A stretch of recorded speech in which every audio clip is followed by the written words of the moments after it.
ভিক্ষুক রাস্তা দিয়া যায় আর জমিদারের পুত্রবধূও যায়। একজন সামনের থেকে আসতেছে, একজন সামনের দিকে যাইতেছে। দুইজনের ক্রসিং এর সময় ভিক্ষুকের গায়ের কাদা জমিদারের পুত্রবধূর গায়ে লেগে গেছে। সে দুনিয়া আন্ধার করে ফেলছে, স্বামীকে ডাইকা নিয়ে আসছে, বলছে ভিক্ষুক আমার কাপড় নষ্ট করে দিছে। সে শুধু ভিক্ষুক ছিল না, বৃদ্ধ ছিল। বৃদ্ধ ছিল না শুধু, জীর্ণ ছিল, শীর্ণ ছিল, শরীরে কাপড় ছিল না, ফাটা চিরা কাপড় ছিল, পায়ে জুতা ছিল না, পেটে ভাত ছিল না। জমিদারের পুত্র সইতে পারে নাই, যৌবনী শক্তি সয়তো সয় কি কইরা তার স্ত্রীর গায়ে ভিক্ষুকের কাদা, বস সমগ্র শক্তিকে হাতে জমা করা একত্র করা বৃদ্ধের গালে বসায় দিছে।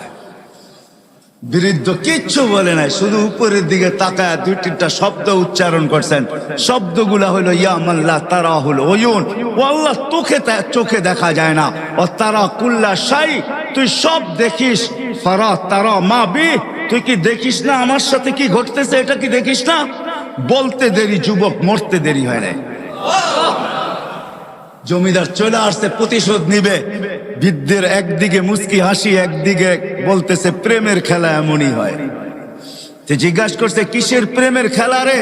বলছে ওর প্রেমিকার গায়ে আমার কাদা লাগছে, পায়ের কাদা লাগছে, ও সইতে পারে নাই, যৌবনী শক্তি দিয়ে আমার বৃদ্ধ গালে বসায় দিছে। আমাকেও একজন ভালোবাসে, সেও সইতে পারে না, সেও সইতে পারে না। ও তো থাপ্পড় দিয়া ক্ষান্ত, সে জান নিয়ে নিছে, জান।